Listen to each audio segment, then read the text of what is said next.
Tunaendelea na sehemu ya pili, safari ya mchawi wa njia za mvua.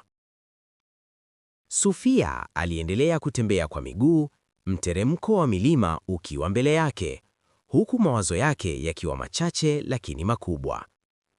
Aliweza kuona picha ya mama yake akitabasamu kutoka mbali, lakini alijua kuwa changamoto ya kweli ilikuwa mbele yake. Akiwa na kitabu cha zamani kilichozungukwa na majani mikononi mwake, alikumbuka maneno ya bibi yake: milango ya anga si rahisi kuvuka, na kila atakayevuka atakutana na majaribu makubwa. Kwa hatua za kimya, alijua kuwa safari yake ilikuwa imeanza rasmi. Hakukuwa na kurudi nyuma tena. Alikuwa anajua kuwa maamuzi yake yangeathiri maisha yake, na pia aliweka matumaini yake kwenye ukweli wa mama yake. Je, mama yake alikuwa na siri kubwa?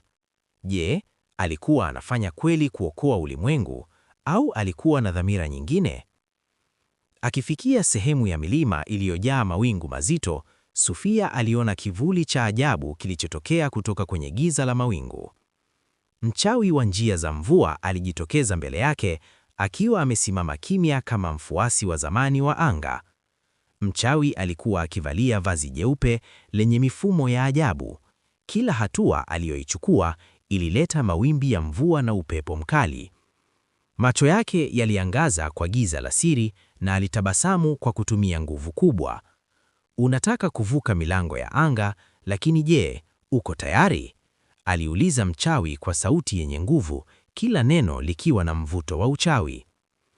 Sofia alikusanya nguvu zote alizokuwa nazo. Ingawa alijua kuwa safari yake itakuwa na majaribu, alijua kuwa ilikuwa ni lazima kuendelea. Nipo tayari. Naomba msaada wako ili kuelewa siri za mama yangu na milango ya anga. Mchawi alicheka kwa utulivu na alionekana kutosheka na majibu ya Sofia. Hakikisha umejiandaa kwa mtihani wangu. Ili kuvuka milango ya anga, lazima uonyeshe uwezo wa akili, nguvu ya moyo na ujasiri wa kweli. Sofia alijua kuwa alikuwa akielekea kwenye mtihani mgumu, lakini alijua kuwa kila changamoto ilikuwa na lengo kubwa zaidi. Alikuwa tayari kwa kila hatua, hata kama itamweka kwenye hatari kubwa. Kwa hivyo alikubali kukutana na mchawi, akisubiri mtihani wake. Mchawi alisimama mbele ya Sofia, na kwa mikono yake alileta upepo mkali uliojaa mawingu meusi. Alionyesha fimbo yake ya uchawi na kusema kwa sauti ya kipevu, Sofia, utajikuta kwenye mtihani wa kiakili na kiroho. Milango ya anga hutoa nguvu kwa wale wanaoweza kudhibiti mawazo yao na mioyo yao.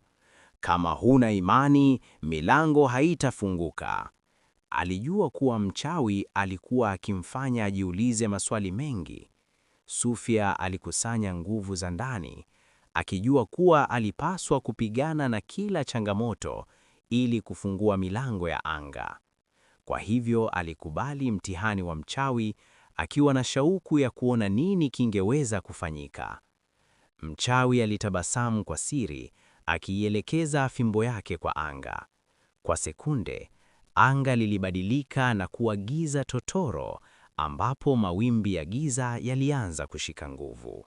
Sofia alijua kuwa alielekea kwenye giza la kiroho ambalo lingejaribu kuharibu imani yake.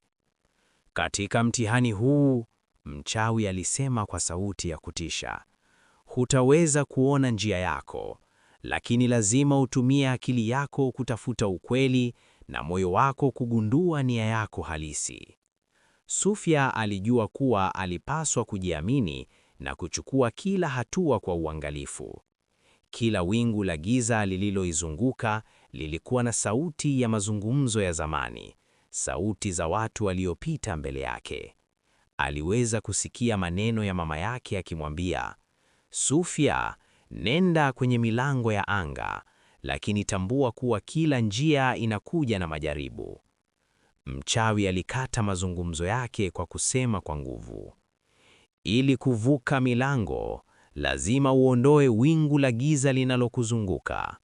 Sofia alikumbuka maneno ya bibi yake, alijua kuwa giza lilikuwa ni changamoto ya kudhihirisha nguvu yake ya kiakili na kiroho. Alijua kuwa alilazimika kuwa na imani kubwa na kujitahidi kupitia kila giza. Aliinua mikono yake akizungumza kwa sauti ya imani akisema, "Niko tayari, najiandaa kuondoa kila wingu linalonizuia."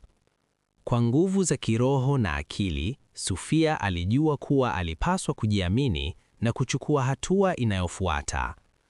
Aliweza kuona kidogo kwenye wingu la giza na aliona mngao mdogo wa mwanga mbele yake.